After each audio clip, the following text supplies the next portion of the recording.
여러분은 내가 선택하지 않은 자리에 억지로 던져진 듯한 기분을 느껴보신 적이 있으신가요? 내 의지와는 상관없이 주어진 어른이라는 역할, 혹은 매일 아침 기계처럼 반복해야 하는 직장이라는 시스템 속에서 우리는 문득 내가 살아있는 인간인지 그저 굴러가는 부속품인지 헷갈리곤 합니다. 오늘 이야기할 인물 역시 그렇습니다. 그녀는 자신의 의지와 상관없이 살인 병기로 길러졌고, 전쟁이 끝나자마자 또다시 자신의 의지와 상관없이 에버가든 가문이라는 새로운 인간관계 속으로 내던져집니다. 사실 처음 이 작품을 접하면 그저 눈이 즐거운 광활한 판타지나 잔잔한 성장물 정도로 생각하기 쉽습니다. 금발의 아름다운 소녀가 레이스 달린 드레스를 입고 타자기를 두드리며 사람들의 편지를 대신 써주는 모습은 이전에 다루었던 프리랜처럼 평화롭고 아름다운 일상처럼 보이니까요. 하지만 그 화려하고 예쁜 포장지를 한꺼풀만 벗겨내면 이 작품이 가진 정서적 무게감은 숨이 턱 막힐 정도로 무거워집니다. 자유라는 이름의 거대한 공백, 사랑이라는 말 한마디 속에서 방황하던 그녀가 할 수 있던 것은 타인을 위해 편지를 쓰며 자신의 인생을 되돌아보는 일 뿐이었죠. 오늘 모해분에서는 스스로 선택하지 않은 거친 삶의 선로 위에서 차가운 금속발로 따뜻한 인간의 존엄을 기록하기 시작한 작품 바이올렛 에버가든의 이야기를 분석해보려고 합니다.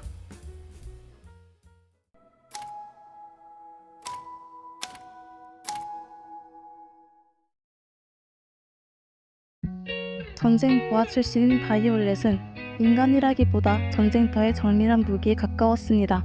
감정을 느끼는 법을 배우지 못한 채 오직 지휘관인 귤베르트 소령의 명령에만 기계적으로 반응하는 존재였죠. 하지만 치열했던 전쟁은 낙을 내리고 말았습니다. 그녀에게 남은 것은 처참하게 부서진 두 팔과 귤베르트 소령의 부재라는 차가운 공백뿐이었는데 말이죠.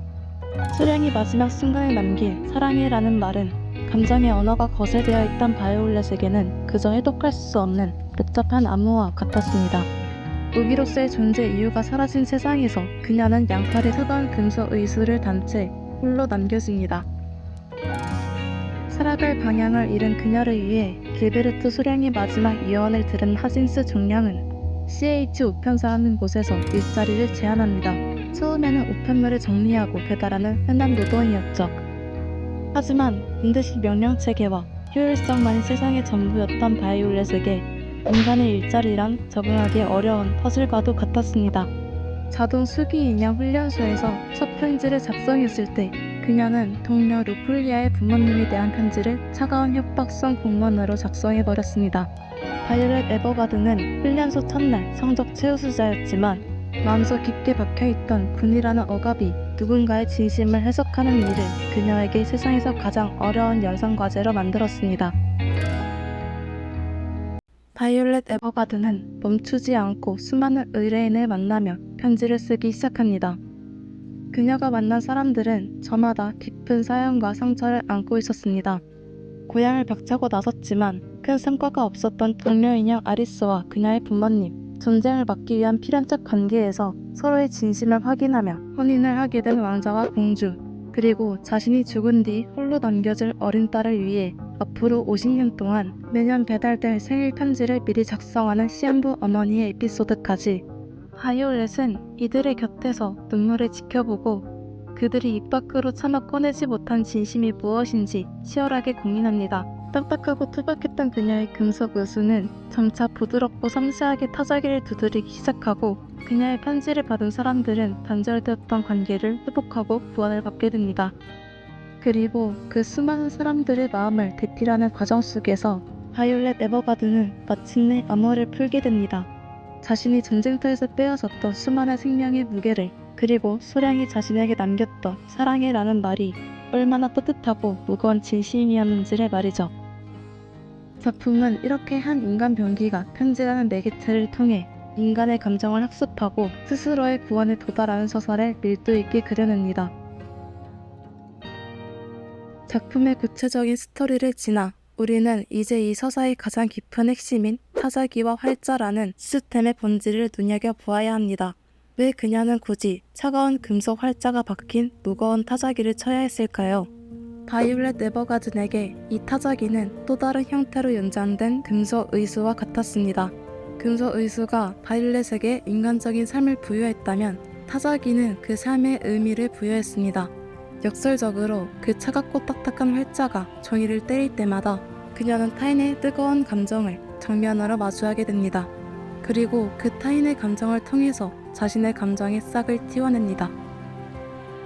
우리는 오늘날 감정마저 최적화하려는 시대를 살고 있습니다. SNS 이모지 하나로 복잡한 슬픔을 대체하고 수많은 텍스트로 마음을 요약하며 효율성을 극대화하죠. 하지만 바이올렛의 자동 수기 인형 시스템은 그 효율성을 정면으로 거부합니다.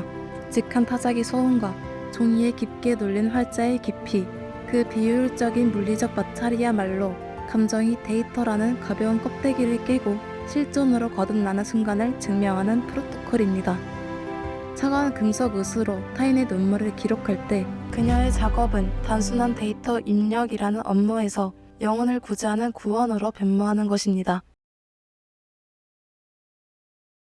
바이올렛 에버가든이 자동 수기 인형으로서 일하는 과정은 현대의 우리가 각자의 역할을 연기하는 과정과 소름 돋을 정도로 닮아 있습니다. 우리 모두가 선택하지 않은 사회 시스템 속에서 어른이라는 직원을 연기합니다. 기계처럼 반복되는 일상에 지치기도 하고 영혼 없이 매뉴얼대로 행동하기도 하죠. 하지만 바이올렛이 자신의 금속팔을 움직여 타인의 마음을 이해하려 애썼던 것처럼 우리 또한 서로를 향해 쏟아내는 감정들을 진심으로 증명해낼 수 있지 않을까요? 바이올렛 에버가든의 마음이 진짜라면 우리가 서로를 향해 쏟아내는 감정들도 충분히 진심이라고 말할 수 있는 것 아닐까요? 바이올렛 에버가든은 우리에게 묻습니다. 당신의 감정을 출력하는 시스템이 너무나 효율적이어서 정작 당신의 진짜 마음은 차가운 데이터 속에 갇혀 어디에도 전달되지 못하고 있는 건 아니냐고요. 본인이라는 시스템을 버리고 트로이 도전한 그 서투른 대필은 수많은 사람의 인생을 구원했습니다. 당신의 현재도 그렇습니다. 지금 당신이 수행하고 있는 역할이 설령 완벽한 선택이 아니더라도 그 속에서 타인에게 건네는 진심은 결코 휘발되지 않습니다. 오늘 당신은 차가운 시스템 속에서 어떤 따뜻한 기록을 남기고 계십니까? 정답은 없지만 분명한 건 당신의 진심은 지금 이 순간에도 어딘가로 배달되고 있다는 사실입니다. 당신의 진심은 바이올렛의 금속 의수가 두드리는 그 타자기 소리처럼 누군가의 마음을 울리고 있습니까? 당신은 지금 당신의 마음을 어떤 시스템에 저장하고 있습니까? 오늘도 여러분들께 영상이란 이름의 기록을 남기고 있습니다. 모에본이었습니다.